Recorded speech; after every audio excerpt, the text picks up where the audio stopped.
Brian, you worked in classrooms for more than 40 years. Tell me about some of the representations you've seen or used to show numbers up to 10. Well, James, one of the early ones was what they called Cuisenaire rods. I saw these as early as the 70s, and they looked like this.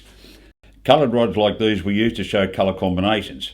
This was a 10, so students would put together rods of different combinations to make that size. This was called a 10 mat, and the combinations all made 10. The weakness was that lots of students seemed to learn about colour combinations rather than number combinations. For example, I remember often hearing black plus lime green equals orange.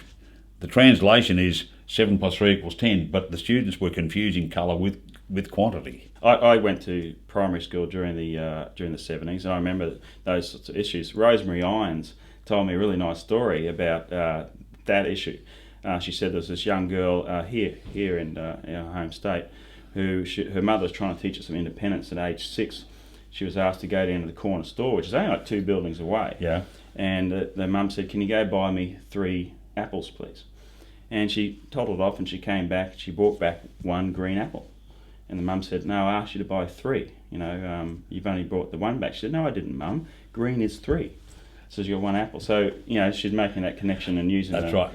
Confusing colour with number or with quantity. It was a great idea up to a point, but the students just didn't get the numerical quantities. Another way you can use the mat idea is to use linking cubes.